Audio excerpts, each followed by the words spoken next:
tersedia dalam jumlah banyak, kemudian murah sehingga muncul efisiensi pada pengelolaan sapi kita, pada pemeliharaan sapi kita. Sedangkan kalau kita lihat Australia misalnya, tentu kita lihat mereka memiliki padang gembalaan yang sangat luar biasa. Kemudian kalau dibandingkan dengan Indonesia, yang pemeliharaan sapi itu dilakukan di rumah-rumah, sehingga efisiensi biaya atau efisiensi tenaga juga itu tidak dapat dioptimalkan. Yang dampaknya adalah untuk biaya produksi pada sapi ini sangat tinggi. Nah, oleh karena itu terkait dengan kebijakan kita, pakan yang bersumber dari sawit, apakah itu dari biomasa, itu sebetulnya kita harus bertanya apakah Siska, sistem integrasi sapi sawit yang ada sekarang ini mampu menjawab pertanyaan-pertanyaan terkait dengan kebutuhan tersebut. Misalnya, dalam salah satu catatan saya, apakah kemudian Siska ini atau sawit itu mampu atau menjadi savana tertutup, artinya pada gembalaan yang tertutup dengan sawit itu sendiri. Apakah itu bisa menjadi itu? Ini pertanyaan pertamanya. Kalau kemudian iya, maka pertanyaan berikutnya adalah sekarang dengan luas sawit yang ada, itu berapa yang bisa kita manfaatkan sebagai integrasi sapi sawit dengan berbagai hal, termasuk kontur tanah segala macam, dan juga termasuk ketersediaan atau kebersediaan pekebun, baik itu mandiri maupun kemudian milik perusahaan, untuk dijadikan sebagai integrasi sapi sawit. Kemudian dari yang kemudian dimanfaatkan ini, kalau kita bilang berapa yang biomasa yang mampu disediakan oleh sawit sendiri, oleh kebun sawit itu sendiri, sehingga kita bisa lihat carrying capacity-nya berapa. Nah, ini saya yakin teman-teman di KPN Siska, teman-teman yang sudah melakukan ini bisa mampu memberikan data-data ini. Dan dari hal yang pernah kita diskusikan, ternyata memang sawit itu mampu menjadi savana tertutup. Artinya kita bisa bersaing dengan Australia. Australia menggunakan padang gembalaan terbuka, sedangkan kita mencoba untuk menjadikan dengan padang gembalaan yang tertutup. Kemudian yang kedua,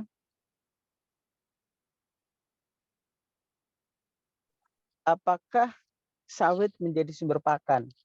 Ini yang menjadi pertanyaan kedua. Kalau kita lihat pertanyaan ini sebetulnya lebih menjawab sejauh mana produk samping dari sawit itu mampu kita olah, mau kita manage untuk menjadi sumber pakan. Karena jumlahnya banyak. Saat ini mungkin yang kita gunakan untuk saat ini adalah baru sebagian dari limbah atau produk samping dari sawit. Misal kalau kita lihat dari sisi pelepahnya, mungkin yang bisa kita jadikan silase adalah sepertiga ujung dari sawit. Nah, pertanyaannya adalah apakah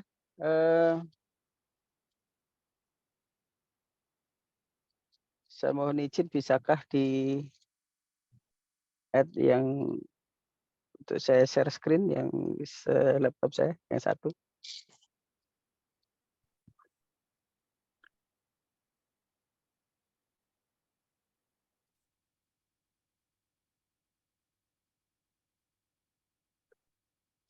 Mohon bisa di-add yang laptop saya, mohon izin. Biar saya bisa share screen.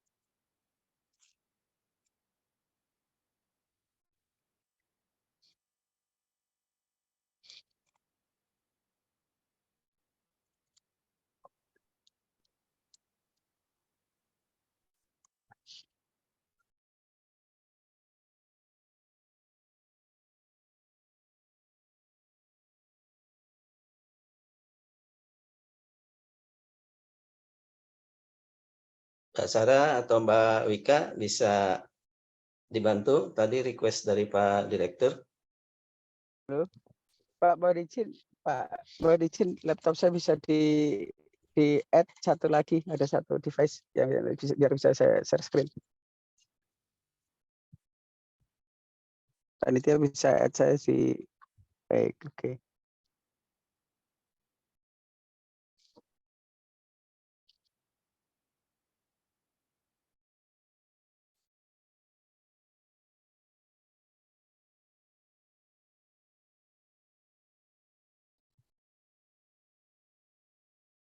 Oke, terima kasih. Jadi kalau kita lihat beberapa hal yang kita diskusikan tadi, yang pertama apakah kemudian sawit itu bisa menjadi savana tertutup. Akhirnya savana sudah savana yang sebagaimana kemudian di Australia memiliki padang gembalaan, kemudian tetapi kita memiliki satu padang gembalaan yang tertutup, yang ditutupi oleh daun sawit.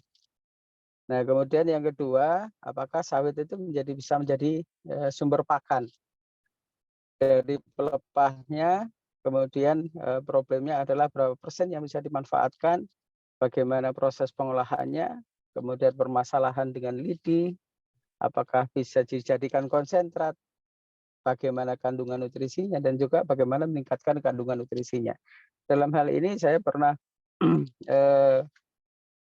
melontarkan satu hal, apakah kemudian pelepah sawit yang kasar itu bisa kemudian jadikan sumber bahan baku pakan untuk dijadikan konsentrat, misalnya ditambah dengan berbagai hal, misal benggil inti sawit, kemudian juga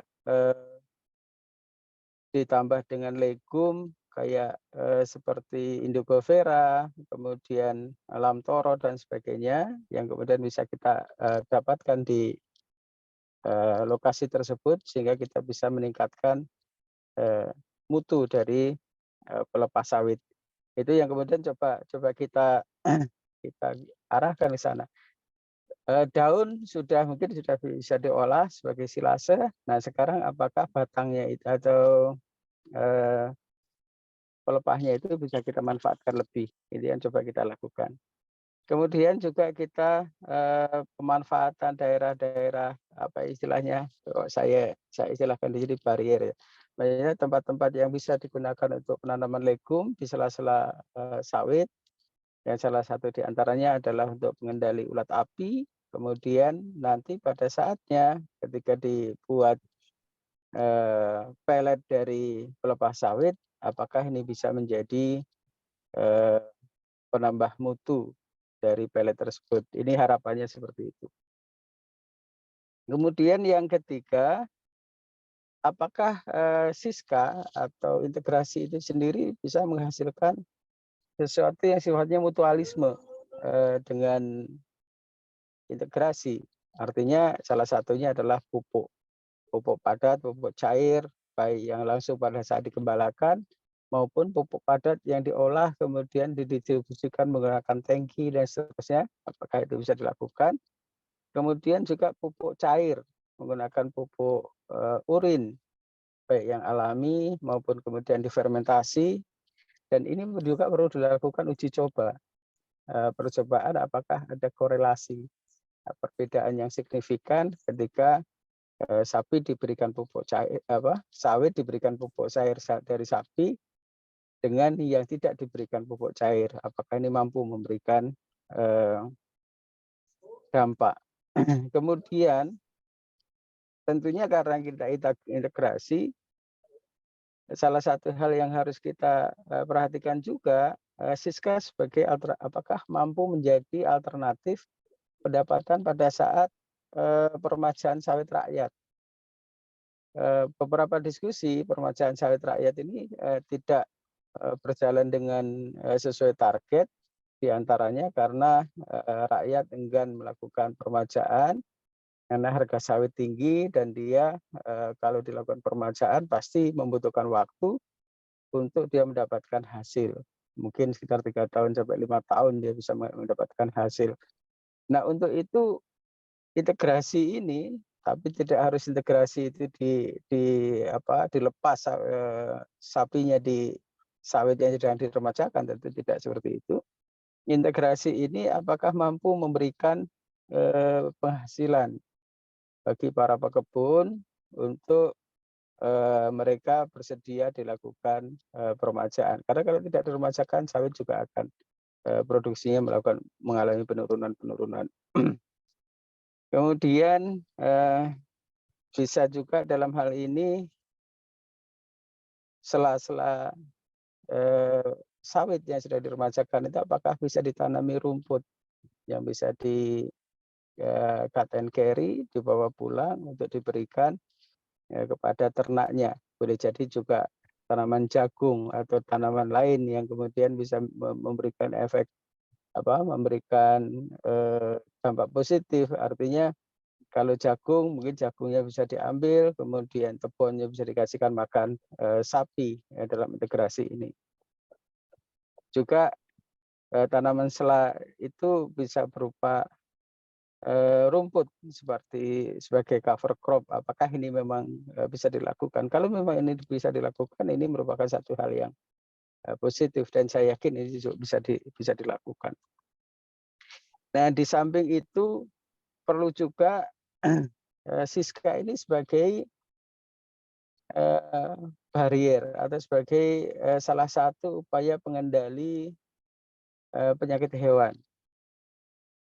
Karena lokasinya yang jauh dari lalu lintas, tidak mudah untuk masuk ke lokasi tersebut.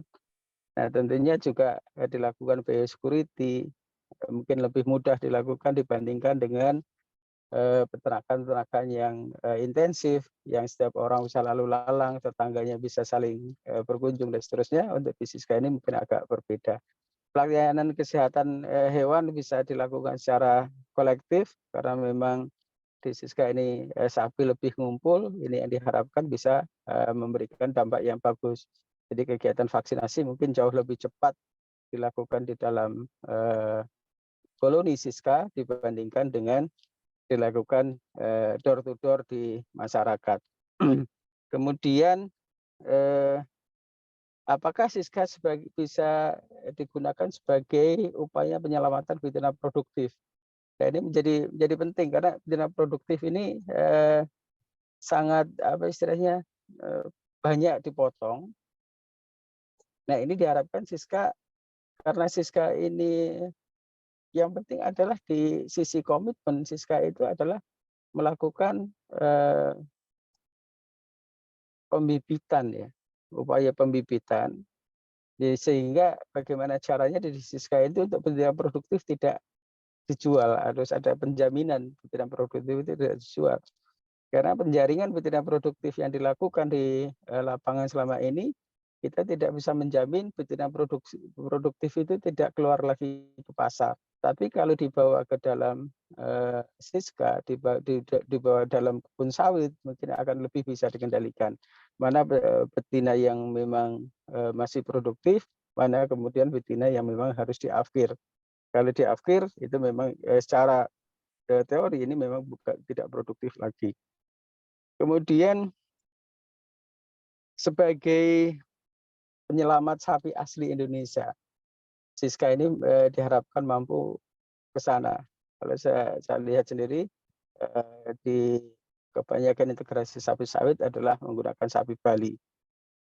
Tapi juga perlu diperhatikan walaupun ada apa, dalam rangka menghindari, jembrana, dikawinkan dengan sapi lain, misalnya sapi Aceh, sapi Madura, itu mungkin secara, ini perlu dikaji lebih jauh, jangan sampai sapi Bali kita, kehilangan identitas. Karena, sapi Bali, sapi Aceh, sapi pesisir, sapi Madura itu adalah, kebanggaan bangsa ini. Mungkin tidak banyak negara yang memiliki sapi asli, sebagaimana, Indonesia. Terutama sapi Bali ini, sapi Bali yang kemudian sudah, menyebar ke mana-mana, itu yang, mungkin bisa kita lakukan penyelamatan. Salah satu upayanya adalah dengan, melakukan, eee, migrasi ternak tadi, migrasi ternak dari satu tempat ke tempat lain dalam rangka untuk, penyelamatan, sapi-sapi yang asli dari Indonesia. Kemudian model Siska monggo saja nanti kita bisa diskusikan, yang jelas bisa range, di dalam, apa, kebun sawit juga kombinasi, dikombinasikan dengan, penggemukan yang tentu kita juga butuh, hal ini, kita butuh biaya operasional yang bisa bisa berputar karena peternakan atau usaha apapun kalau tidak menghasilkan, kalau membebani itu tidak akan bertahan lama biasanya. Hanya sejauh mana, perusahaan itu sanggup memberikan, subsidi. Tetapi bagaimana caranya usaha ini adalah bisa memberikan keuntungan, walaupun keuntungannya tidak sebesar, keuntungan dari sawitnya, tetapi harus bisa, memberikan kontribusi. Dalam hal ini, upaya yang kita lakukan, bentuk range, bentuk apapun dicarikan, yang paling, efektif. Bahkan kalau saya usulkan, ada integrasi yang sawitnya di Kalimantan, sapinya di Jawa. Itu mungkin salah satu apa ya, integrasi sapi sawit yang ya mungkin ini bukan integrasi istilahnya. Artinya, untuk daerah-daerah yang memang sapi tidak bisa dilakukan, tapi pelepah sawit bisa diolah, nanti bisa dikirimkan, konsentrat itu ke Jawa. Itu yang penting juga untuk kita pikirkan. Kemudian kendalanya, nah ini kendala sebenarnya yang kita rasakan atau tidak kita rasakan, Siska ini kendalanya adalah sumber indukan. Sumber indukan ini, kalau, memang ini jadi masalah, tapi menurut saya migrasi ternak ini merupakan salah satu hal yang, perlu kita lakukan.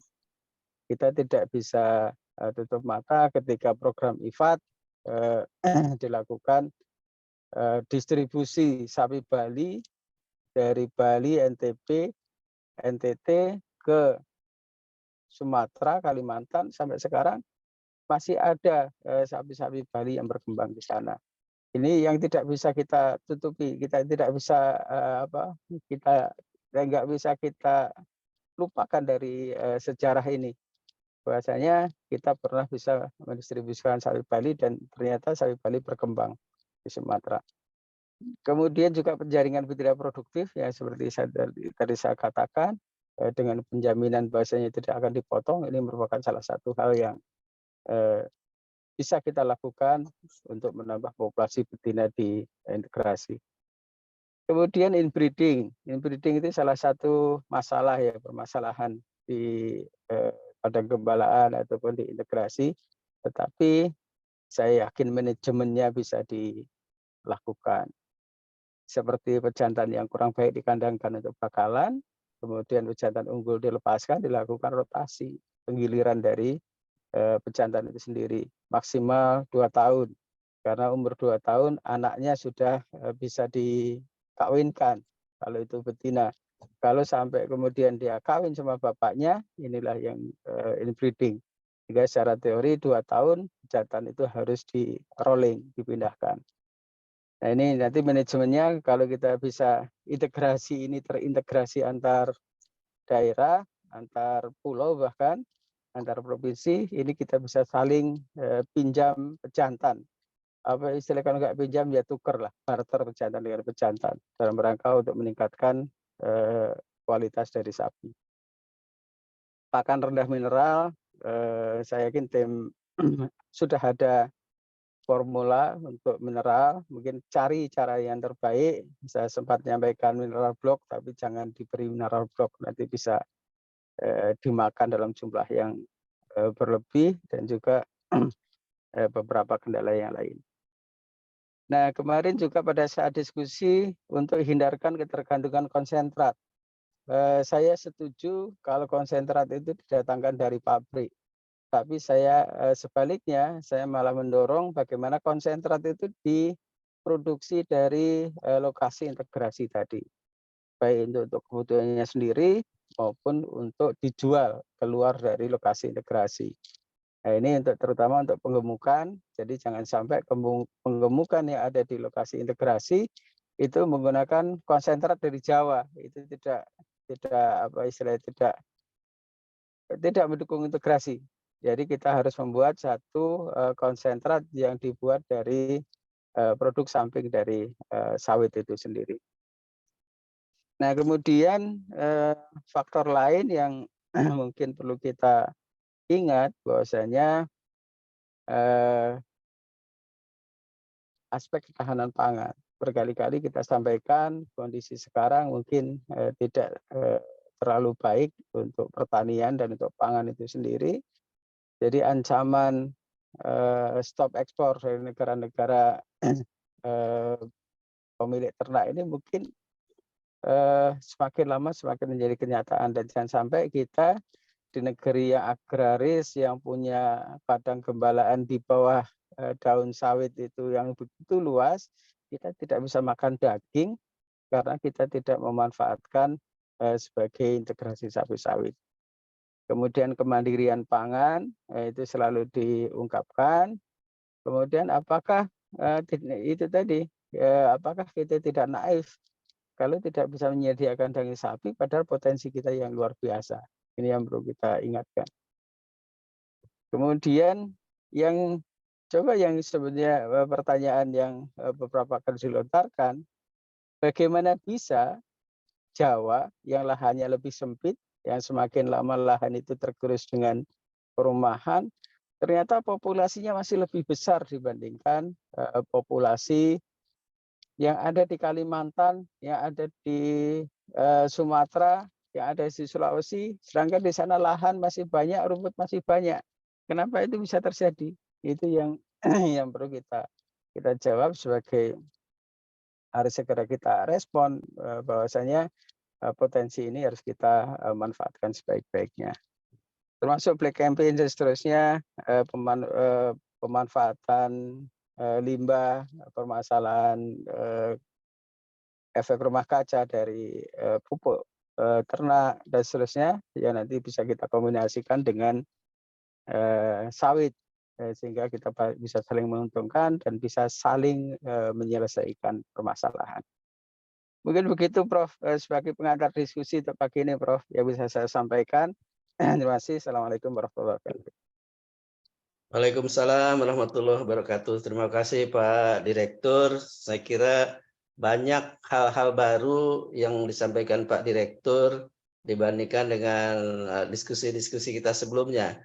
Dan apa yang disajikan Pak Direktur sangat komprehensif ya, yang ada beberapa diantaranya tadi Pak Direktur menyarankan untuk dilakukan kajian-kajian agar apa yang kita identifikasi tentang beberapa hal yang masih belum kita manfaatkan, itu di masa depan bisa memberikan nilai tambah, terutama bagi peningkatan produksi dan produktivitas red meat kita ya, sumber-sumber daging merah baik dari sapi dan ternak-ternak lainnya. Waktunya tepat sekali Pak Direktur, sesuai dengan rencana. Pemaparan akan tadi itu diakhiri pada pukul 8.45. Sekarang kurang lebih sudah waktunya sampai, dan untuk itu Pak Direktur mudah-mudahan masih ada waktunya. Kita akan melakukan diskusi Pak Dir, ada 2 sesi. Yang di sesi pertama mungkin akan kita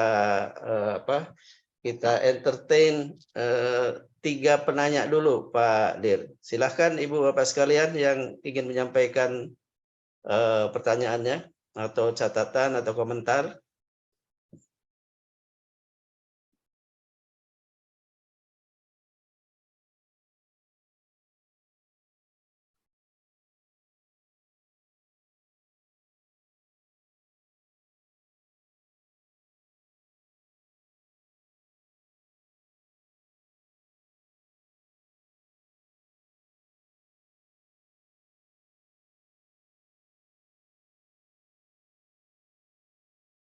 Silakan Ibu Bapak sekalian yang ingin menyampaikan catatannya atau pertanyaannya kepada Pak Direktur.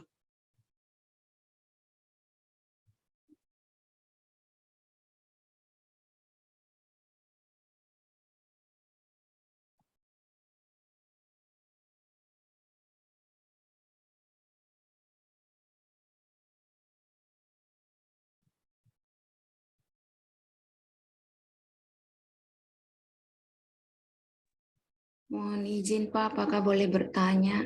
Ya, silakan Bu. Sebutkan nama dan afiliasinya kantor, begitu Bu. Silakan.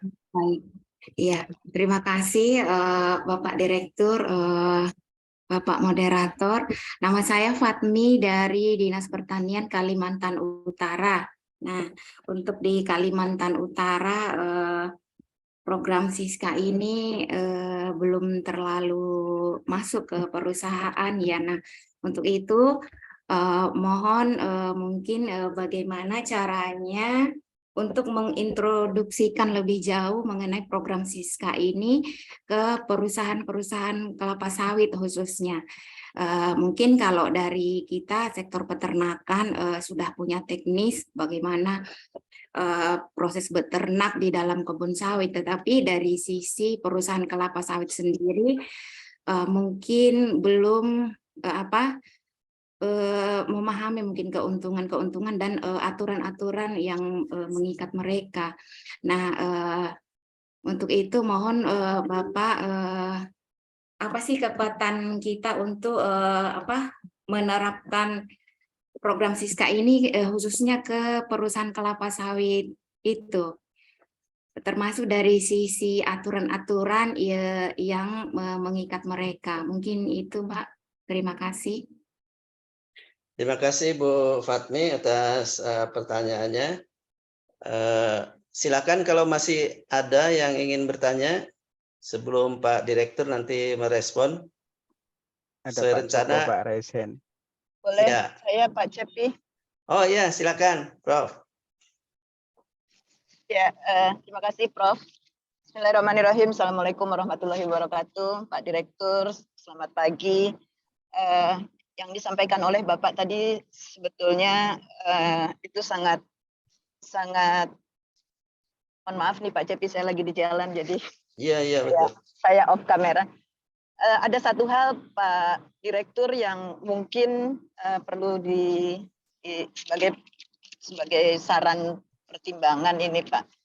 Terutama adalah bagaimana saya lebih ke sawit rakyat itu lokasinya yang scatter begitu ya Pak, karena tidak bisa di dalam satu kawasan, sehingga mekanisme atau penggunaan daripada sistem rotasi untuk grazing itu kelihatannya memang perlu dibuatkan model korporasi begitu kalau bisa. Nah itu yang saya lihat di sawit rakyat belum bisa diimplementasikan ini Pak Dir.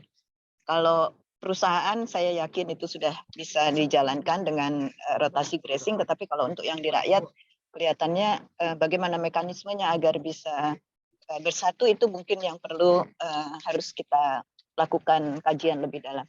Sementara mungkin dari saya itu Prof. Cepi. Terima kasih banyak Pak Direktur. Terima kasih Prof atas catatannya, pertanyaannya. Saya yakin nanti Pak Direktur akan merespon. Tapi kita coba entertain satu pertanyaan lagi dari Pak Joko Iriantono. Silakan Pak Joko. Baik, terima kasih Prof. Cepi. Selamat pagi.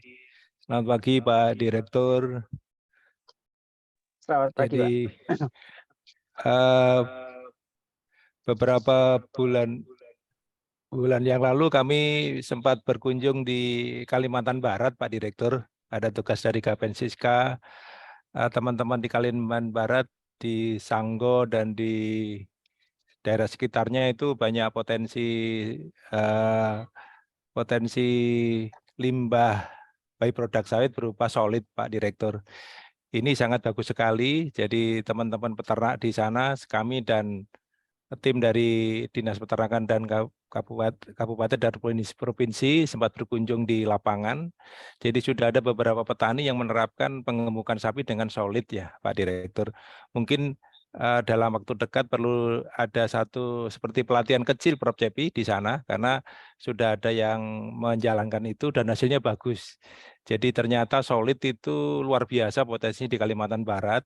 Jadi selain ada limbah biomasa ditegakkan, jadi limbah-limbah dari PKS itu juga sangat berpotensi. Mungkin sekedar informasi Pak Direktur dan Prof. Cepi, terima kasih.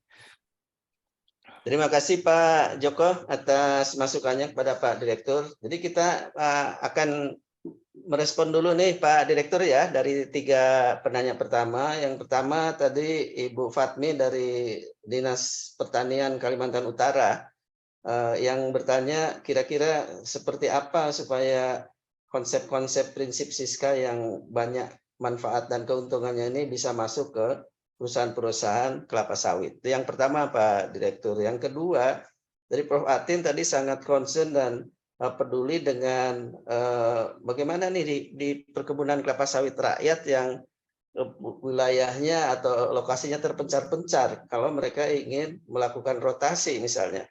Dan ini kelihatannya pendekatannya harus dilakukan melalui model korporasi begitu ya, bergabung. Nah, mungkin Pak Direktur nanti bisa punya pendekatan seperti apa dari catatan pemaparan Pak Direktur tadi. Yang ketiga, yang terakhir dari sesi ini, dari Pak Joko tadi dengan kasus di Sanggau di Kalimantan Barat, ternyata di sana banyak terdapat solid yang sebagai limbah itu yang dapat dimanfaatkan untuk penggemukan. Tetapi mereka belum masif dan banyak yang belum tahu cara memanfaatkannya. Nah, ini menurut Pak Joko bagaimana kira-kira melaksanakan pelatihan-pelatihan ini bisa dilakukan sehingga kemanfaatan dari limbah solid ini bisa dimanfaatkan gitu ya secara komprehensif di kawasan-kawasan yang memang tersedia bahan-bahan seperti itu. Mungkin begitu Pak Direktur. Monggo silahkan direspon Pak. Iya, Prof. Ya, pertama terkait ya Bu Fatmi ya di Kaltara. Memang secara teknis kita sudah banyak belajar dan mungkin teman-teman di Kaltara juga sudah banyak melakukan. Kemarin ketemu juga dengan Pak Rais dari Kaltara untuk mendiskusikan tentang ini. Dan salah satu hal yang mungkin perlu kita lakukan dan bukan mungkin ya, yang harus kita lakukan adalah kita membuat satu percontohan kecil-kecilan dulu lah, kemudian karena orang itu akan sangat mudah mencontoh kalau sudah ada buktinya. Bisa mencontoh, bisa juga kita ajak teman-teman dari pekebun-pekebun itu untuk dilakukan tur, misalnya turnya ke BKB misalnya. Kita lakukan tur begini loh integrasi sapi sawit. Bisa juga kemudian kita buat demplot di masing-masing lokasi, kita berikan percontohan. Ini yang penting sehingga masyarakat, pekebun ataupun perusahaan perkebunan sekali-kali juga perlu kita tunjukkan bahwasanya salah satu keberhasilan integrasi sapi sawit di mana kita tunjukkan untuk dilakukan kunjungan. Bahkan jangankan orang-orang pinter ya, orang-orang yang istilahnya tidak mudah memahami, seandainya diajak untuk ke lokasi dengan melihat, mereka akan bisa menilai, oh saya mungkin bisa melakukan ini, saya tidak bisa melakukan ini. Kampanye terutama dari Kapensiska itu harus kita kuatkan. Forum-forum seperti ini harus kita share lebih ke khalayak yang lebih luas tidak hanya teman-teman di Kapensiska atau teman-teman di PKH, teman-teman di dinas, harus juga kita perlebar, kita perluas ke teman-teman pekebun dan seterusnya. Ini yang perlu kita lakukan. Kemudian terkait dengan berbagai isu sebenarnya bisa kita manfaatkan. Pak Wahyu pernah menyampaikan ke saya, bahkan integrasi sawit ini bisa digunakan untuk menyelesaikan isu SDM. Ketika ada tenaga pekebun yang keluar masuk dengan cepat, karena mereka mungkin nggak tahan juga, kemudian dengan diikat dengan diberikan sapi untuk dipelihara, mereka akan kemudian juga untuk yang di Bengkulu itu integrasi juga bisa dimanfaatkan sebagai alat angkut misalnya. Sapi dijadikan alat angkut untuk membawa tandan sawit yang dari tempat yang tidak bisa diangkut menggunakan truk, yang tidak terjangkau truk, mungkin bisa juga dijangkau dengan gerobak yang bawa sapi. Berbagai cara menurut saya, yang paling penting adalah kampanye, biasanya integrasi ini akan menjadi satu hal yang menarik. Dari Direktorat Jenderal Perkebunan luar biasa, pada saat Bunek kemarin juga sempat memberikan peluang seluas-luasnya bagi peternakan untuk bisa kontribusi di dalam sawit, termasuk di dalam PSR juga, dalam permajaan itu sawit sapi kalau bisa menjadi salah satu alternatif pendapatan. Mungkin itu Bu Fatmi ya, semoga cukup saya menjawabnya. Mohon izin Pak Dir, Iya. mungkin terkait peraturan yang mengikat mereka, tadi sedikit ada tentang Nah, kewajiban 20% kebun sawit, itu betul. seperti apa Pak? Sebetulnya kan perusahaan sawit itu punya kewajiban untuk membina atau untuk membuat kebun sawit rakyat 20%. Tetapi ini tidak mudah, apalagi kaitannya dengan lahan. Nah, salah satu alternatifnya adalah kita mintakan untuk diganti dengan sapi. Karena sama-sama pemberdayaan masyarakat. Jadi salah satu yang sudah pernah dilakukan, tapi mohon di cross check lagi ya kalau kalau saya salah, itu ada BPKP melakukan audit ke kebun sawit terkait dengan kewajiban tersebut apakah sudah terpenuhi atau belum. Tetapi ketika melihat di dalamnya itu sudah ada integrasi sapi, mereka nggak jadi audit. Ini cukup untuk memberikan pemberdayaan pada masyarakat dalam bentuk lain.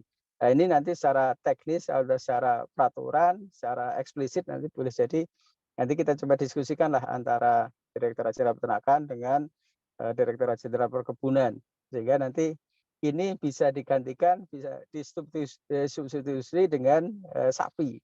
Kalau itu bisa lebih eksplisit, ini akan sangat menarik. Itu Bu, terkait dengan kewajiban dari perusahaan. Cukup Bu Fatmi? Baik Pak, makasih Pak.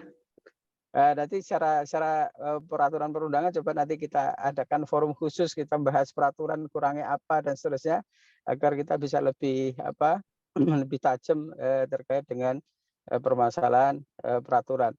Tapi saya tidak setuju apabila perusahaan pekebun itu dipaksa.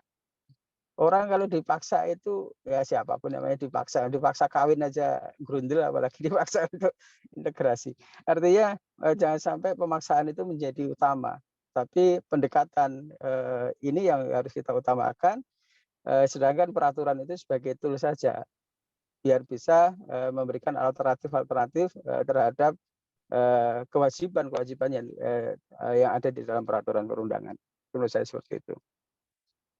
Kemudian cukup ya Bu Fatmi ya. Siap Pak Direktur, cukup. Baik.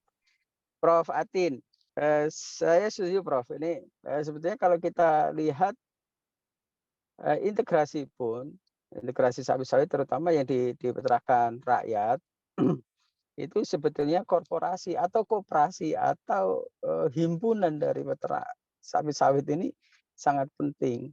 Artinya dalam hal ini tidak hanya dalam rangka untuk melakukan rotasi secara teknis, rotasi untuk penggembalaan, tetapi juga seandainya ada bantuan pemerintah atau ada akses bank, seperti pemanfaatan KUR dan sebagainya, ini bisa dilakukan dengan menggunakan kelompok-kelompok tadi, ada bentuknya kelompok tani atau koperasi atau korporasi dalam bentuk yang lain. Itu monggo saja, tetapi menurut saya lebih nyaman kalau kita gunakan kelompok atau koperasi yang bisa kemudian mendapatkan beberapa akses kemudahan dari pemerintah, terutama akses bank. Dalam hal ini KUR. Kalau kita bisa ke sana, mungkin salah satu kemarin yang jadi permasalahan di KUR itu karena KTP-nya ternyata tidak di situ. KTP-nya tidak, yang Bengkulu itu KTP-nya bukan orang-orang Bengkulu, itu KTP-nya orang-orang luar semua. Tetapi kalau kemudian di situ ada satu koperasi yang berbadan hukum yang berdiri di situ, tentunya itu bisa digunakan sebagai akses perbankan dan seterusnya. Nah, secara teknis ini sangat penting untuk menyatukan antar kelompok, dan saya untuk hal ini masih teringat di forum guru besar IPB pada saat disampaikan, ada salah satu sosiolog yang berbicara tentang bagaimana peternakan di Indonesia ini, salah satunya adalah dibangun satu tadi kelompok. Nah, di sini perlu peran dari bukan orang peternakan di sini, bukan orang peternakan, tapi di sini diperlukan adalah sosiolog untuk bisa membangun satu komunikasi antara masyarakat di beberapa tempat untuk bisa menjadi satu kelompok. Nah, perlu juga itu ya. Saya terus terang salah satu yang teringat sampai saat ini pada diri saya sendiri adalah dulu ada achievement motivation training. Itu kita tidak melatih apa-apa kecuali melatih untuk bagaimana kita berbuat, bagaimana kita berinteraksi dan seterusnya. Nah, ini perlu juga dilakukan di kelompok. Karena beberapa hal ya sebenarnya kelompok itu punya potensi, tapi kadang-kadang masih individual juga, kemudian potensi itu masih pemanfaatannya terbatas, merasa aku cukup segini saja itu. Saya kemarin di Lampung Selatan saya sampaikan, apakah bapak-bapak di sini masih mau main tarkam antar kampung atau udah mau main jadi pemain nasional dalam hal pemeliharaan sapi ini? Dan mereka ternyata sudah mulai naik kelas, sudah tidak tarkam lagi karena mereka bisa nanam rumput 21 hektar. Itu tentu bukan tarkaman lagi. Nah, kalau kemudian ini juga integrasi ini bisa juga kita lakukan dalam kapasitas besar. Ya, nanti kemudian permainannya bukan antar kampung, tapi sudah antar provinsi. Dari Kalimantan dikirimkan ke Jawa dan seterusnya.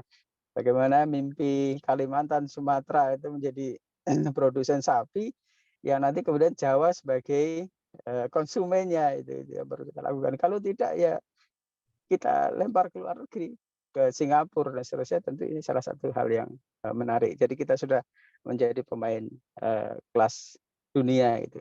Secara teknis saya setuju Prof terkait dengan korporasi ini, biar mereka bersatu dalam wadah apapun.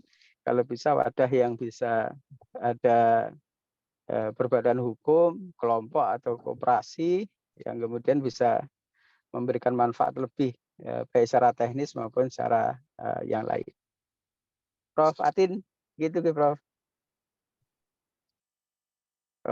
Beliau sambil jalan nih.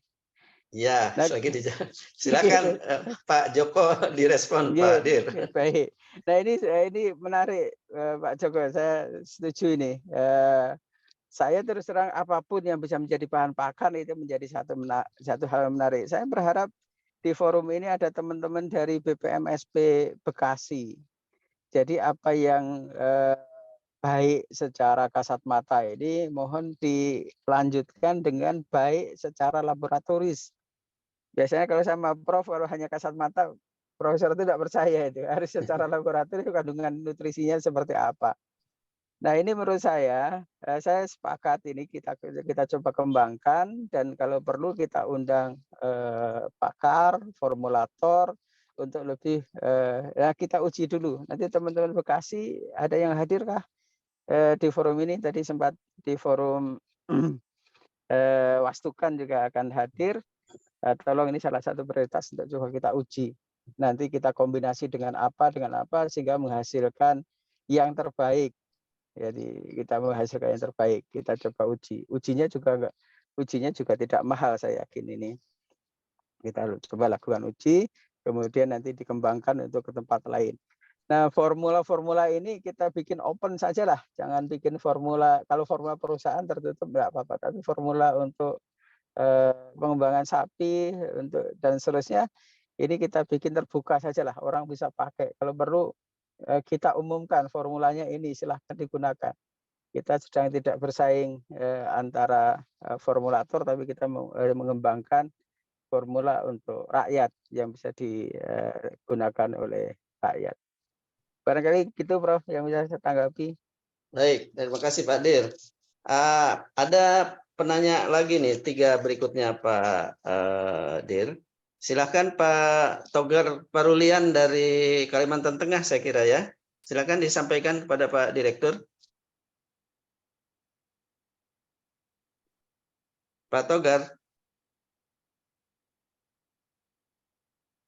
Kalau masih belum siap, ada penanya yang berikutnya, Prof. Endang Baliarti, saya kira dari UGM ini. Silakan, Prof.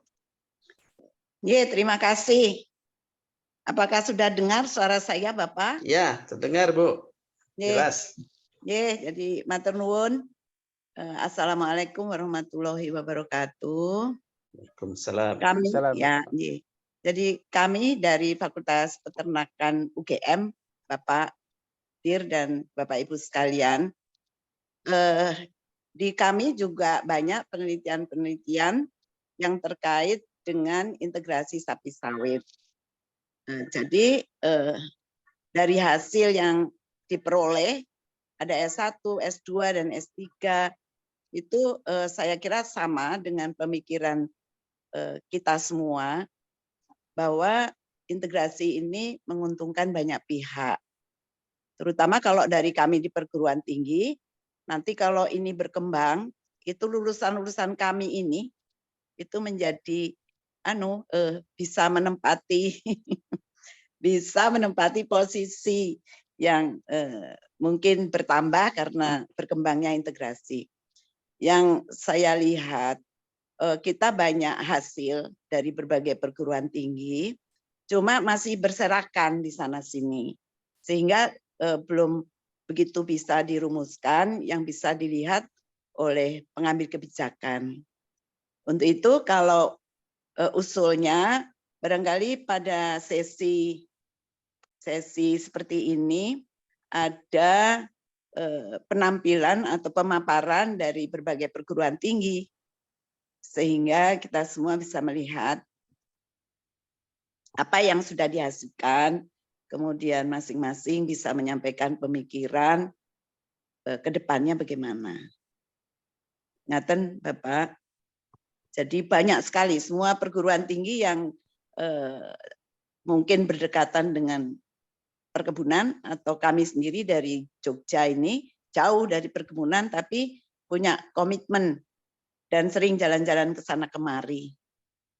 Sama dengan yang lain kami punya pemikiran-pemikiran ini kalau disatukan mungkin bisa memberi masukan yang lebih konkret. Matur nuwun itu dari kami. Terima kasih Prof. Endang. Saya juga masih punya daftar di sini Pak Togar Parulian dari Kalimantan Tengah. Sudah siap Pak Togar? Kalau belum siap, ada juga pertanyaan atau respon dari Ibu Lina ya, Ibu Daslina dari Riau. Bisa disampaikan secara verbal kepada Pak Dir, Bu Lina?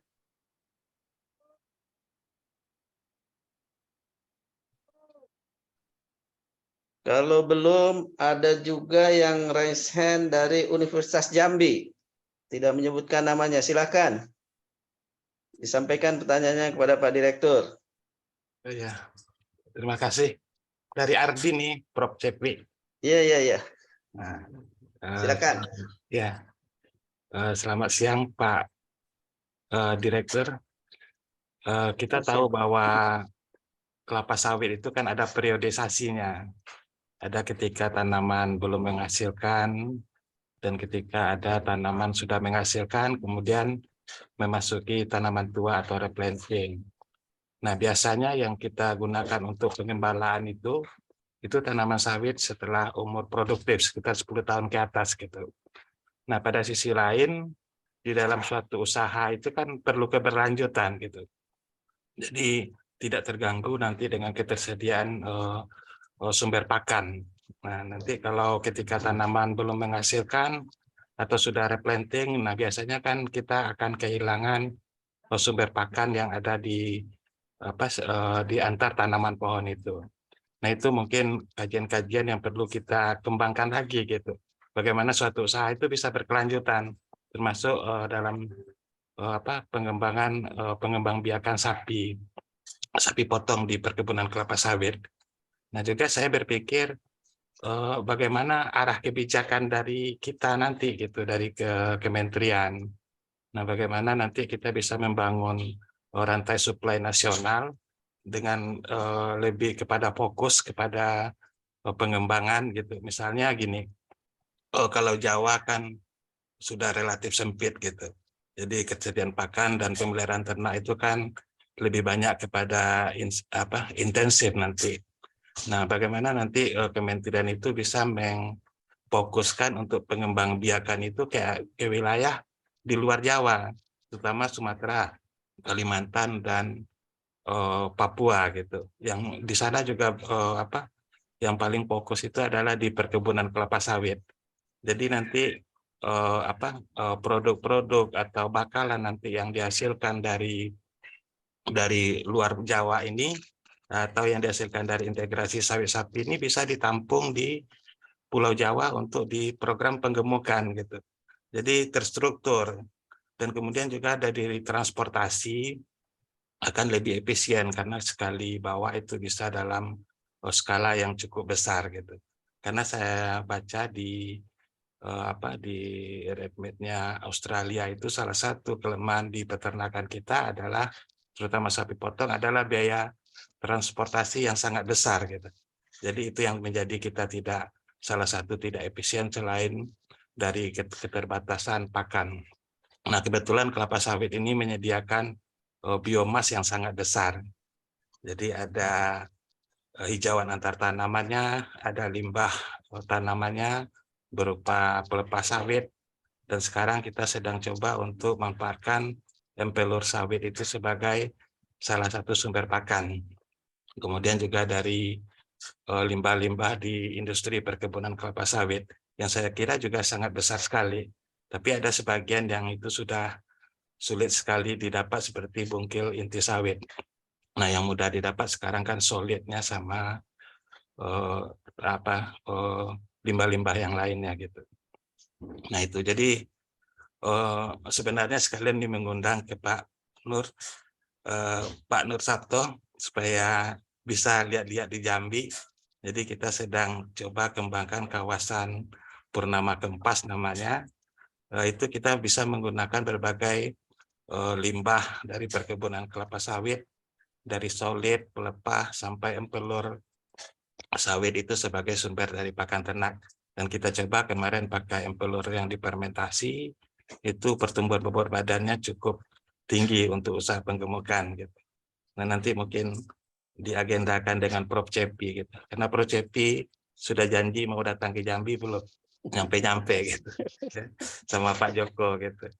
Saya kira gitu Pak. Jadi banyak sebenarnya yang harus kita lakukan gitu. Jadi banyak seharusnya kita lakukan. Bagaimana nanti kebijakan dari kementerian itu kan satu rumah ini, Dirjen Perkebunan dengan Dirjen Peternakan dan Kesehatan Hewan ya. Jadi lebih gampang berunding sebenarnya Pak Jepri ya, Pak Prof ya. Jadi kita berharap dari tahun 2007 kita berjuang untuk integrasi kelapa sawit ini, tapi jalannya memang masih pelan-pelan. Dan alhamdulillah dengan adanya Gapen Siska ini kita bisa berkomunikasi lebih lanjut.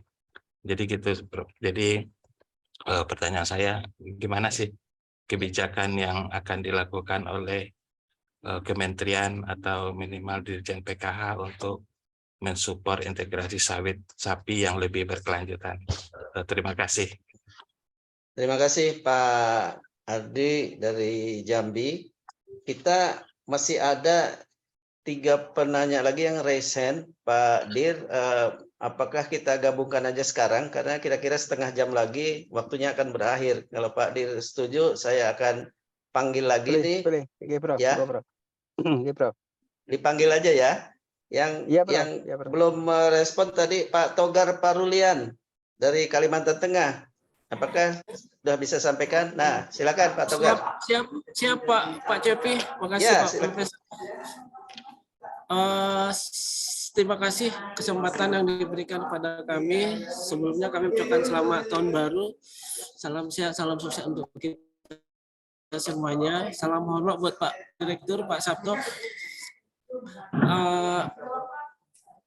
Terkait dengan pertanyaan teman kita yang dari Mbak Fahmi dari Kaltara, tadi mau melanjutkan juga pertanyaan karena Kalimantan Tengah merupakan bagian juga terbanyak untuk perkebunan kelapa sawit yang sampai sekarang ini, walaupun kami mempunyai pergubnya,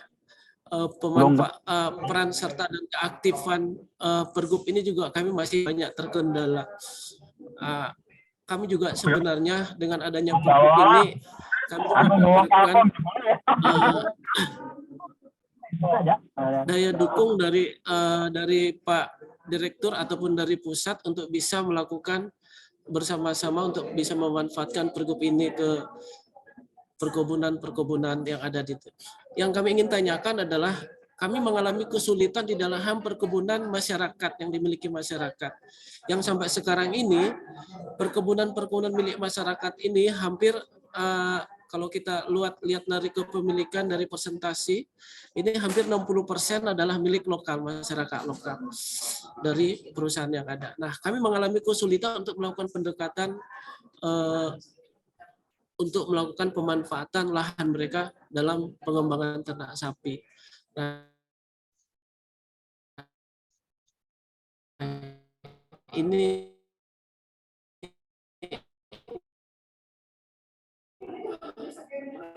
memanfaatkan dari 20 termanfaatkan. Begitu mungkin sedikit Pak Profesor, Pak Cepi dan Pak Sabto. Terima kasih. Kami kembalikan. Terima kasih Pak Togar. Yang berikutnya di catatan saya masih ada, tadi saya undang Ibu Lina dari Riau. Apakah Bu Lina sudah siap menyampaikannya tidak dalam bentuk teks? Silakan langsung kepada Pak Direktur, Bu Lina. Kalau belum bisa, ada yang berikutnya ini, yang terakhir di catatan saya, dari Pak Ibnu Fuazin. Silakan Pak Ibnu. Disampaikan pertanyaannya. Halo Pak Ibnu.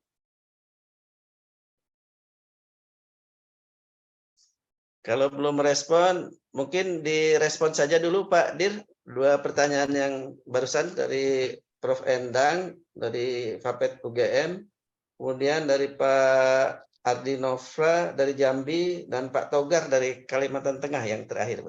Silakan Pak Dir. Baik, terima kasih Prof. Dari Prof. Endang, ya, terima kasih Prof, masukannya ini luar biasa. Saya yakin penelitian juga banyak ini. Kemarin sempat waktu kita diskusi dengan BPD PKS terkait dengan penelitian terkait sawit, ini ada satu kesepakatan kita akan mengumpulkan segala bentuk penelitian yang sudah dilakukan, segala riset yang sudah dilakukan. Ini teman-teman dari Pak Wahyu dan kawan-kawan sudah melakukan itu. Tapi mungkin saran saya ke Kapensiska, kita adakan saja satu forum seminar ilmiah terkait integrasi sapi sawit. Apakah itu dimotori oleh Kapensiska atau kemudian salah satu perguruan tinggi saya Kapensiska lah bisa mengundang semua baik penelitian yang lama maupun penelitian yang baru. Dan ini tentunya akan sangat menguatkan, akan sangat menguatkan, akan sangat memberikan wawasan yang lebih luas lagi terkait dengan kita pengembangan Kapensiska. Saya yang beberapa kali saya sampaikan, mungkin promosi kita yang kurang kurang masif ya, kita harus lebih masif lagi karena saya pernah ketemu dengan profesor peternakan juga yang pada saat itu masih membahas hal-hal yang mendasar terkait dengan kendala-kendala integrasi. Ini Prof yang kemarin saya sampaikan juga di dalam forum. Nah tentu kemudian ketika kita coba undang dalam forum ilmiah yang kita tematik saja khusus penelitian terkait dengan integrasi sapi sawit, ini menjadi satu hal yang menarik. Bisa juga nanti kerjasama dengan pemerintah, kita kerjasama beberapa pihak antara pemerintah, kemudian perguruan tinggi dan seterusnya. Kita bisa juga prakarsai dari pemerintah untuk bisa menyelenggarakan acara ini. Nah, yang berserak-serakan tadi dengan kita tampilkan, kita mungkin nanti bisa kumpulkan makalah-makalah yang ada, riset-riset yang ada, jurnal-jurnal yang ada, kemudian kita undang yang pembuat jurnalnya, kita bikin temanya berdasarkan tema-tema apa, apakah temanya terkait dengan penyakitnya, temanya terkait dengan apa, sehingga kita bisa membahas secara komprehensif, kita bisa membahas secara tematik. Dan pada saat itu pula amanat yang ditugaskan pada saat itu akan selesai dengan kita melakukan diskusi bersama ini. Sehingga kita bisa mengusulkan riset apa yang belum dilakukan untuk pengembangan integrasi sapi sawit ini. Dalam rangka juga mendukung permajaan sawit rakyat. Itu yang bisa kita lakukan. Saya sepakat Prof, itu nanti akan kita tindak lanjuti dalam bentuk baik dalam bentuk forum maupun dalam bentuk pengumpulan jurnal yang masing-masing yang sudah dimiliki oleh masing-masing perguruan tinggi. Dan tentunya kita libatkan semua perguruan tinggi yang ada yang memang memiliki penelitian tentang integrasi sawit. Gitu ya Prof. Prof Endang. Ye, matur nuwun Pak Dir, sehat selalu. Amin, amin Prof. Amin, amin. Nanti kalau saya ke Jogja saya insya Allah tak mampir Prof. Ye, kami tunggu Pak Dir dengan senang hati. Matur nuwun. Saya lanjutkan terkait Pak Arvin dari Universitas Jambi. Nah ini periodisasi ya. Periodisasi ini memang membutuhkan satu hal yang harus kita lakukan strateginya. Apakah saya sendiri belum punya pemetaan, belum punya gambaran ya. Jujur saja saya sendiri belum punya gambaran. Pada saat periodisasi ini apakah peternakan rakyat itu melakukan apa istilahnya melakukan rotasi pergantian ataukah kemudian dilakukan secara bersama-sama. Ini yang mungkin perlu kita pelajari juga ya. Kemudian kalau memang itu dilakukan secara bergantian, itu mungkin bisa sapi kita pindahkan dari satu tempat ke tempat lain walaupun itu tidak mudah. Ini bukan hal yang mudah. Tetapi untuk keberlangsungan hijauan mungkin polanya yang harus kita on off-kan. Maksudnya boleh jadi pada saat 10 tahun sawit umur lebih dari 10 tahun kita masukkan ke sapi dalam kebun, tapi ketika masa replanting tentu kita bikin kandang-kandang. Kemudian tadi modifikasinya adalah dengan menanam rumput di sela-sela sawit yang sedang ditanam atau menanam tanaman pangan atau tanaman hortikultura. Kemudian produk sampingnya itu yang kemudian kita manfaatkan sebagai pakan. Saya juga berpikir kemungkinan, tapi mohon ini dibuktikan nanti ya.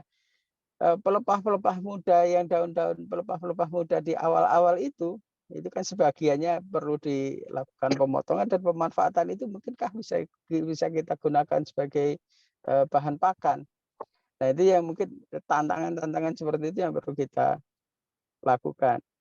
Dan kemudian sekaligus ya pertanyaan Bu Daslina terkait membuat satu kayak semacam feed mill ya, membuat pabrik pakan. Nah ini menurut saya kombinasinya kita membuat pabrik pakan sehingga kita bisa mendistribusikan pakan antar kebun sawit yang berbeda-beda. Artinya kita harapkan di dalam kebun sawit itu ada satu beberapa pabrik pakan.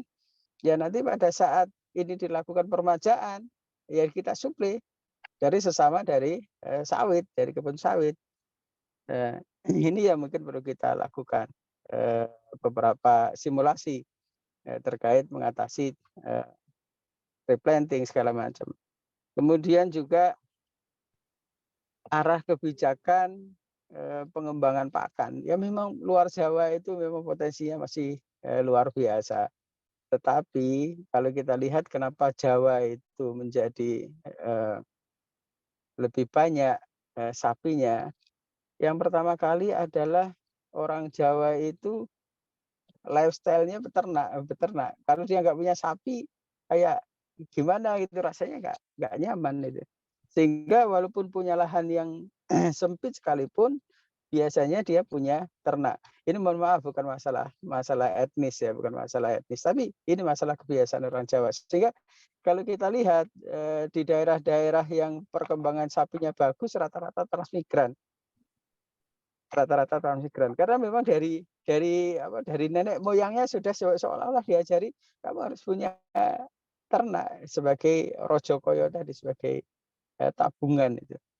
Kalau punya ternak ya pokoknya nyaman lah punya uang 20-30 juta kan kalau punya 1 ekor ternak. Nah, tetapi kalau kita lihat potensi luar Jawa itu jauh lebih luar biasa. Hanya saja kemudian manajemennya seperti apa. Manajemennya salah satunya kita sebetulnya sudah merintis ada tol laut, ada kapal ternak dan seterusnya yang kemudian bagaimana caranya ketika kapal itu bawa ternak pulangnya bawa pakan kita bisa distribusikan dan seterusnya. Mungkin ini akan jauh lebih murah, lebih efisien. Nah, memang ini pekerjaan yang tidak mudah, ini tidak bisa instan juga, ini harus dilakukan bersama dengan beberapa stakeholder termasuk beberapa kementerian pengembangan pakan ini. Dan tentu sebetulnya kalau kemudian untuk suplai kebutuhan Jawa untuk ternak, menurut saya ini masih mimpinya masih jauh. Menurut saya untuk kebutuhan diri sendiri aja lah, Kalimantan, untuk kebutuhan Kalimantan. Karena Kalimantan Timur itu ternyata juga sapi masih ngambil dari tempat lain. Nggak usah untuk suplai Jawa lah, untuk suplai kebutuhan daerahnya sendiri itu aja masih potensinya masih luas sekali. Untuk Sulawesi dan seterusnya itu untuk memenuhi kebutuhan sendiri saja masih cukup terbuka pasarnya. Nah, kalau kemudian ini dikembangkan, integrasi itu dikembangkan, kemudian bisa memenuhi kebutuhan sendiri, ini adalah salah satu kesuksesan awal. Kemudian sukses berikutnya kalau bisa dikembangkan sampai ke untuk memenuhi kebutuhan daerah lain. Kemudian pemanfaatan solid ini sangat menarik. Kalau orang pakan apapun yang kemudian bisa dijadikan pakan, ini sangat menarik. Nanti coba kita akan berkunjung untuk melihat secara langsung. Kemudian kita buatkan formulasinya, kita latihkan ke teman-teman yang di tempat lain. Kita latihkan ke teman-teman di tempat lain. Menurut saya ini tidak perlu royalti dulu lah, karena ini untuk kepentingan masyarakat juga ya. Kita open saja dulu terkait dengan pakan ruminansia ini, formulanya kita terbuka, kita ajarkan ke teman-teman sehingga kita bisa menghasilkan manfaat lebih banyak lagi. Itu Pak Arvin nggih. Apa yang kurang saya jawab? Saya kira sudah cukup Pak Dir ya. Pak Ardi nanti juga sudah paham itu responnya Pak Direktur. Tadi yang berikutnya dari Pak Togar Parulian itu, Pak Dir, yang kurang lebih sama isunya seperti yang disampaikan Ibu Fatmi ya, karena ini berbicara tentang Kalimantan Tengah itu. Yang khususnya tadi fokus tentang pergub itu Pak Dir, silakan. Pergubnya sudah ada, ini luar biasa. Sebetulnya tinggal kalau menurut saya untuk peternakan yang lokal, masyarakat lokal, itu caranya untuk mengembalikan mindset masyarakat lokal itu satu-satunya hanya dengan ditarik keluar untuk melihat sesuatu. Saya pengalaman dalam rangka Pertem Persempatan Papua Barat. Kalau kita ajarkan mereka dengan teori, dengan bla bla bla itu di Papua Barat, mereka tidak akan berubah. Kemudian diajaklah teman-teman Papua Barat itu champion-championnya yang orang-orang yang nanti akan mereplikasi itu ke Sulawesi pada saat itu untuk beternak babi. Setelah itu mereka tahu bagaimana cara beternak babi yang baik, ini dikembalikan lagi ke daerahnya. Itu salah satu kata kuncinya kalau untuk mengembangkan, kalau untuk orang-orang yang kesulitan. Dan jangan kemudian hanya bicara teknis. Itu tadi kita bicara achievement, motivation, kita bicara mereka berpikir masa depan, mereka berpikir dan seterusnya itu. Kita ajari game-game gitu, kita ajari game-game. Mungkin itu juga yang perlu kita lakukan. Kita jangan melulu ke teknis gitu. Kita ajak sosiolog untuk ajak mereka bagaimana cara ngobrol dan sebagainya. Itu mungkin kata kuncinya seperti itu. Mungkin gitu Prof yang bisa saya tanggapi. Iya. Saya juga mencoba mengundang lagi nih Bapak Ibnu Fuazin. Apakah masih ada ya? Pak Siapa Ibnu? hadir, Pak? Silakan disampaikan kepada Pak Dir. Silakan Pak Ibnu. Assalamualaikum warahmatullahi wabarakatuh. Waalaikumsalam. Mohon maaf nih, saya sambil di perjalanan soalnya lagi nyetir mobil. Program ini sebenarnya luar biasa, Pak. Saya sudah menjalani untuk yang sapi lepas liar, itu sapi Bali, Pak, namanya. Itu kita lepas di kebun-kebun sawit, Pak. Jadi kalau untuk sapi Bali, bagusnya memang dilepas karena dia potensinya untuk indukan 1 tahun itu akan beranak 1, Pak. Itu untuk ininya kan kalau untuk yang untuk lepas liar. Nah, kalau yang untuk penggemukan atau branding ya, itu sapi-sapi jenis-jenis limosin itu sepertinya cocok. Nah, kami di sini potensi untuk pakan, terutama dari solid itu di pabrik-pabrik itu masih melimpah ruah. Cuman karena keterbatasan sumber daya manusianya, kami di sini masih belum boleh bilang belum terjamah lah itu. Nah, mudah-mudahan dengan program ini kami adalah nanti mendapat ilmu bagaimana sharingnya. Kami kebetulan Pak Joko kemarin itu ketua Gapensiska Nasional itu pernah singgah ke rumah. Cuman belum sempat kami bawa untuk ke integrasi sapi sawit yang sudah kami laksanakan itu, Pak. Mudah-mudahan harapan kami di Sekadau Kalimantan Barat ini, Pak, bisalah untuk mengikuti program-program ini secara sustainable, Pak. Mudah-mudahan. Demikian dulu, Pak. Sementara, Pak. Assalamualaikum warahmatullahi wabarakatuh. Waalaikumsalam. Silakan Pak Dir. Baik, Prof. Iya Pak, sapi sawit integrasi menggunakan sapi Bali memang salah satu hal yang direkomendasikan ya. Kemudian untuk breeding, monggo saja breeding itu kalau ada yang dari sapi Bali itu juga bagus dan seterusnya. Nah, satu hal yang kita itu selalu mengatakan kita terbatas SDM, sementara negeri kita penduduknya luar biasa. Jadi satu hal kata kunci yang menjadi penting di dunia pertanian peternakan itu adalah empowering. Jadi peningkatan kapasitas orang itu menjadi lebih penting daripada pemberian ternak itu sendiri. Peningkatan kapasitas orang itu menjadi lebih penting. Nah, makanya training yang dikombinasikan antara training motivasi dengan training teknis ini menjadi satu hal yang penting. Monggo nanti kita garap bersama-sama dari beberapa lini. Pendampingan, ini pendampingan. Saya yakin di perguruan tinggi ada pemberdayaan masyarakat atau ada kegiatan yang terkait dengan pendampingan masyarakat. Ini harus kita lakukan kita lakukan lebih sering pendampingan itu. Contoh kasus ya, pendamping di orang-orang yang sudah melakukan peternakan pun di Lampung Selatan, pada saat mereka tidak dilakukan pendampingan, mereka menerapkan dengan apa adanya, itu produktivitas pakannya itu ternyata rendah. Nah, setelah kemudian dilakukan pendampingan, dibuatkan SOP dan SOP itu dijalani, mereka mendapatkan hasil yang lebih tinggi. Kemarin kita undang dalam forum diskusi Wastukan, pengawas melupakan, beliau jadi narasumber, beliau menyatakan saya tobat untuk ngotot dengan apa yang ada di pikiran saya sendiri. Nah, pendampingan itu tentunya kita punya pakar banyak ya. Kita punya pakar, kita punya membangun SOP dan seterusnya sehingga teman-teman masyarakat bisa menjalankan sesuai dengan apa yang sudah kita teliti. Jangan dibiarkan mereka melakukan kesalahan dulu baru mendapatkan hasil pengalaman, tapi harusnya pengalaman dari yang sudah ada di perguruan tinggi ini kita share ke mereka sehingga tanpa perlu melakukan kesalahan mereka bisa menghasilkan hasil yang maksimal.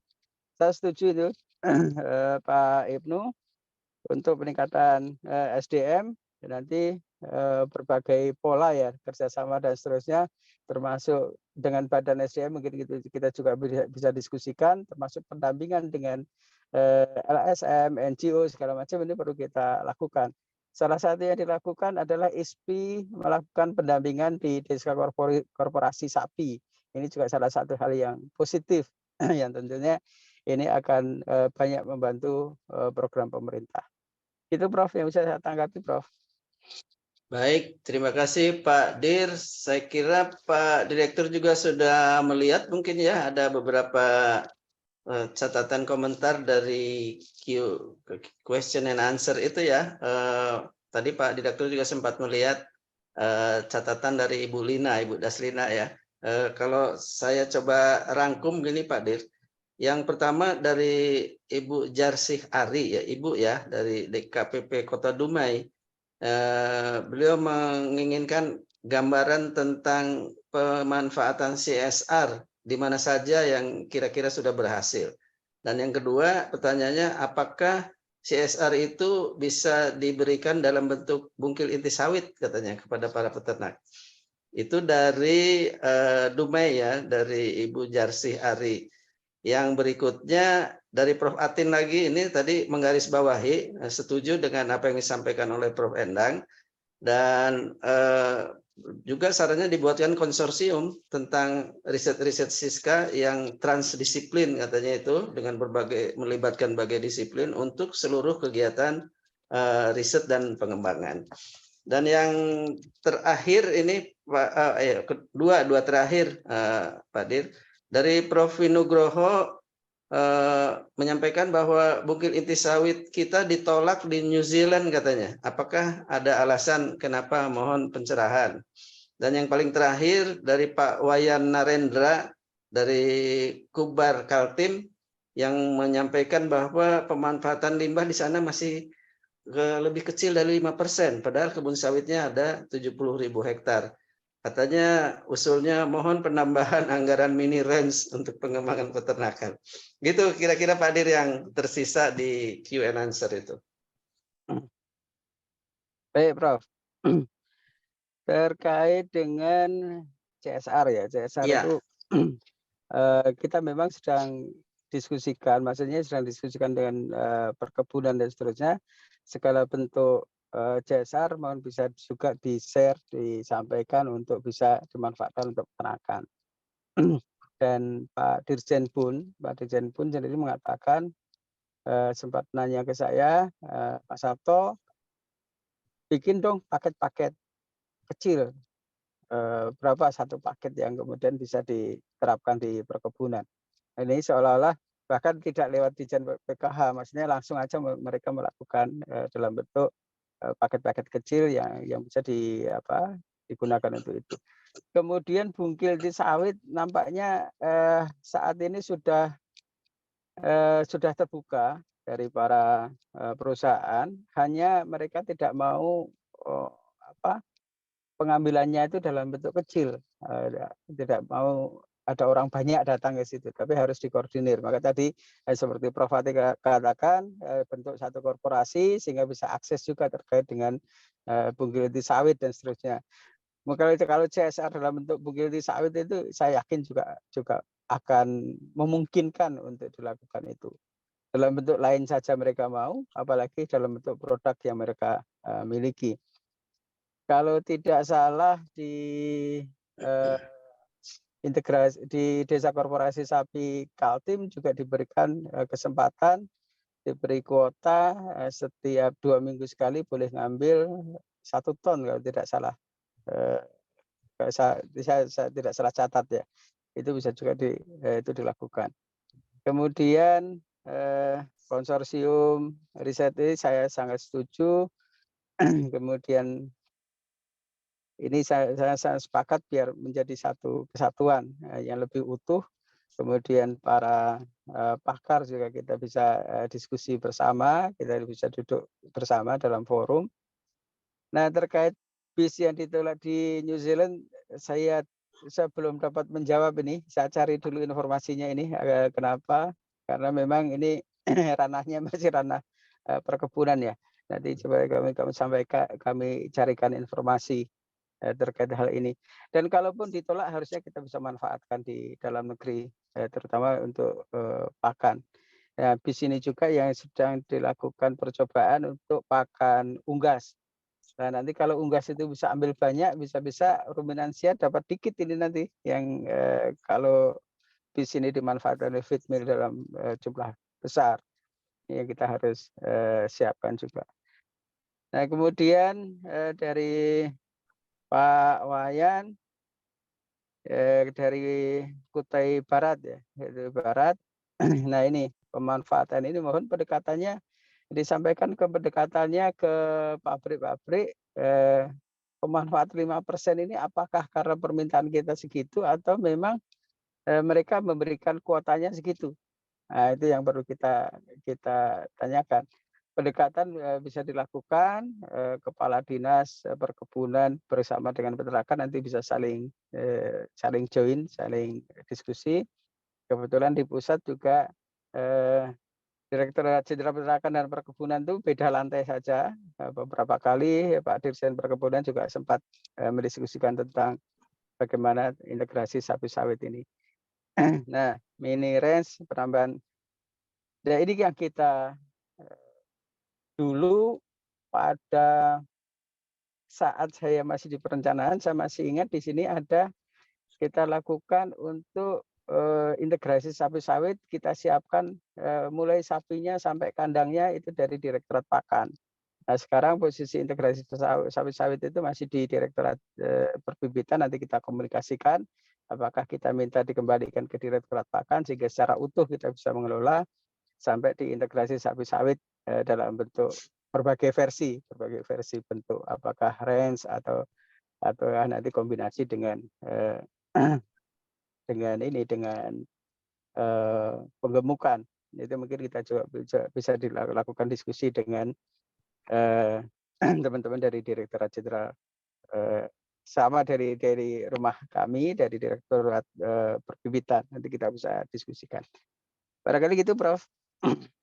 Ya, baik. Terima kasih banyak atas kesediaan waktunya dan responnya, Pak Direktur. Karena waktunya sudah hampir habis kalau dilihat dari jadwal yang diberikan kepada saya akan mencoba mengulangi catatan-catatan apa yang sudah disampaikan oleh Pak Direktur agar menjadi perhatian kita semua bagi komunitas yang mencintai sistem integrasi sapi sawit ini. Yang pertama tadi Pak Direktur mengatakan bahwa pakan itu harus tersedia cukup banyak dan murah untuk ruminansia. Karena kalau kita bandingkan dengan tempat-tempat lain, katakanlah di Jawa itu lahannya sudah sedikit, Pak Direktur, ya, tetapi sapinya banyak. Ya, malah di Kalimantan yang lahannya banyak biomasa, nah belum bisa ditambah sapinya. Itu saya kira kata kuncinya. Dan Pak Dir juga tadi menyampaikan catatan untuk kita semua, apakah perkebunan kelapa sawit ini dapat menjadi savana yang tertutup gitu ya, dibandingkan dengan negara-negara lain yang justru bisa mengekspor ternaknya dengan savana-savana yang terbuka, katakanlah tadi Pak Dir menyebutkan di Australia. Nah, juga kita perlu tahu dengan pasti ada berapa banyak sebenarnya lahan-lahan yang tersedia di kawasan perkebunan itu yang bisa dilakukan untuk integrasi dalam hal kontur tanah dan sebagainya tadi Pak Direktur menyampaikan. Dan juga berapa banyak biomasa yang tersedia dari kebun sawit itu yang bisa kita gunakan sebagai informasi carrying capacity. Dan yang berikutnya, sejauh mana produk sawit ini dapat menjadi sumber pakan. Ini baru sebagai produk sawit saja yang banyak sekali yang masih belum dimanfaatkan. Yang berikutnya, dapatkah pelepah sawit itu ditambah dengan hasil-hasil samping lain seperti daun legum dan sebagainya sebagai pakan, dan katakanlah bisa dibuat pelet begitu ya. Catatan yang berikutnya, apakah Siska bisa memberikan simbiosis mutualisme untuk pemanfaatan pupuk padat atau cair sehingga bisa memberikan dampak yang bisa kita bandingkan antara yang padat dan juga yang cair. Yang berikutnya, dalam kaitannya dengan peremajaan sawit, apakah Siska ini juga bisa membantu mempercepat peremajaan atau replanting itu dan memberikan pendapatan atau penghasilan kepada para pekebunnya selama periode replanting itu. Yang berikutnya, bisakah di sela-sela tegakan pohon sawit itu kita tanami rumput atau jagung atau tanaman serat lainnya yang bisa kita manfaatkan sebagai sumber pakan, dan kalau bisa ini akan memberikan dampak yang positif. Yang berikutnya, apakah Siska dapat menjadi barrier bagi penyebaran penyakit hewan dan juga bisa mempermudah layanan kesehatan hewan yang bisa lebih cepat dibandingkan dengan door to door kalau kita lakukan di Pulau Jawa gitu ya, karena ini bisa kita klasterkan gitu ya. Nah, ini juga beberapa hal catatan Pak Dir tadi itu memberikan tantangan juga dan masukan kepada kita semua untuk segala sesuatu yang berkaitan dengan kajian maupun riset, itu sebaiknya kita bisa menjawab dan merespon apa-apa yang disampaikan oleh Pak Dir tadi. Yang selanjutnya, tadi Pak Dir juga menyinggung apakah Siska ini juga bisa menyelamatkan sapi-sapi betina produktif yang isunya kita kan banyak sekali sapi-sapi betina produktif ini dipotong ya.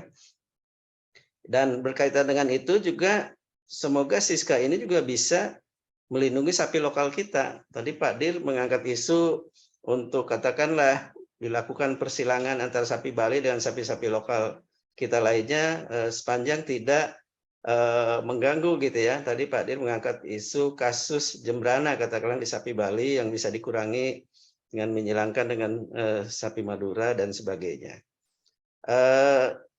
Kemudian Pak Dir tadi juga menyampaikan bahwa sumber indukan kita masih menjadi masalah kalaupun kita ingin mengembangkan sistem integrasi ini. Dan tadi disarankan untuk mencegah inbreeding itu dilakukan rotasi pejantan yang umurnya di atas 2 tahun, ditukarkan di tempat-tempat lain gitu. Itu beberapa catatan saya, Pak Dir, Ibu Bapak sekalian yang saya hormati. Kurang lebihnya saya mohon maaf karena waktunya sudah habis, tidak bisa lagi kita entertain ya beberapa pertanyaan atau masukan, tapi catatannya sudah kami simpan dan mudah-mudahan nanti kesimpulan atau resume dari pertemuan ini akan kita posting juga di dalam sumber-sumber informasi dari SSP maupun Gapen Siska. Begitu Pak Dir, saya sebagai moderator mengucapkan terima kasih banyak atas kehadiran Pak Direktur di dalam jadwalnya yang begitu ketat gitu ya. Alhamdulillah bisa juga hadir dan mudah-mudahan di kesempatan mendatang Pak Direktur masih bisa membantu kita dan memberikan arahan-arahan selanjutnya di dalam pengembangan sistem integrasi sapi kelapa sawit ini. Baik, itu yang dapat saya sampaikan. Saya kembalikan kepada panitia yang katanya acara berikutnya itu ada foto bersama gitu ya. Silakan Mbak Sarah atau Mbak Dea.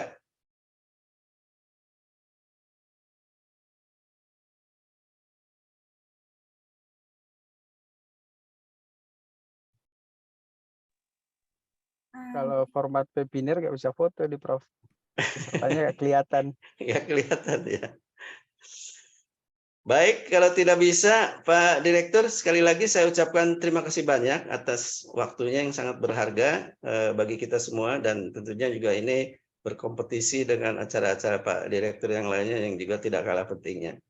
Semoga acara seperti ini yang kita rencanakan Pak Dir ya bisa support. Kita akan nanti ada beberapa episode berikutnya yang mungkin akan berkaitan dengan pakan, pemuliaan, tata laksana, pemasaran, pencegahan penyakit dan sebagainya Pak Dir. Terima kasih atas supportnya. Gitu. Oke, sama-sama Prof. Ya. Terima kasih. Terima kasih Pak Sabto. Terima kasih. Ditunggu di Kalteng Pak Sabto. Baik Pak Togar, Pak Togar, insya Allah. Saya mohon izin live ya, saya ada paparan dengan Inspektorat jam 10. Iya, betul. Baik, terima kasih banyak Pak Sabto. Assalamualaikum warahmatullahi wabarakatuh. Assalamualaikum warahmatullahi wabarakatuh.